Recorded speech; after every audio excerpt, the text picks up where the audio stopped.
আসসালামু আলাইকুম রহমতুল্লাহ। আমাদের প্রিয় উস্তাদ মুফতি আব্দুল মাজিদ হাফিজাহুল্লাহ তাআলা তিনি বিগত 23 বছর ধরে নয়ারহাট মাদ্রাসায় তিনি দিনের আলো ছড়িয়ে দিয়ে অসংখ্য ছাত্র গড়ে তুলেছেন। আজ তিনি এক বড় রোগে আক্রান্ত। তার হার্টের দুইটি ভাল্ব ব্লক হয়ে গিয়েছে।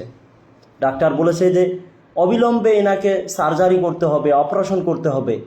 খরচ এত বেশি যে তিনি আর সামলাতে পারছেন না। ঝাড়খণ্ডে তার একটি মাত্র বাড়ি আছে, তার একটি সম্পদ ছিল। সে চিন্তা করতেছে সে এটা বিক্রি করে তার চিকিৎসা করবে। ভাবা যায়, তিনি সারাটা জীবন মানুষের ঘরে আলো ছড়িয়ে দিলেন, দিনের জ্ঞান ছড়িয়ে দিয়ে, এবং নিজে তার বাড়িটাকে বেচতে বাধ্য হচ্ছেন। তো ভাই ও বোনেরা, যার যতটুকু সামর্থ্য আছে ওই সামর্থ্য অনুযায়ী আমাদের প্রিয় উস্তাদের সাহায্য করুন। আর আপনি যদি সাহায্য না করতে পারেন তাহলে এই খবরটি কমসে কম 10 জন ব্যক্তির কাছে শেয়ার করুন, তারা যেন এই সাহায্যের মধ্যে অংশগ্রহণ করতে পারে।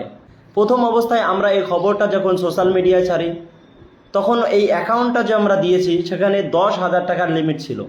যখনই 10,000 টাকা পুরো হয়ে যায় সেই অ্যাকাউন্টটা ব্লক করে দেওয়া হয়, তখন থেকে আর সাহায্য আসে না। তাই আমরা নতুন একটা অ্যাকাউন্ট খুলে সেখানে আমরা অ্যাড করে দিয়েছি। এখন থেকে আপনারা সেখানে সাহায্য পাঠাতে পারবেন। আপনি সাহায্য এভাবে পাঠাতে পারবেন, যেমন ফেসবুকে এসে আপনি একটা স্ক্রিনশট নিয়ে নেবেন।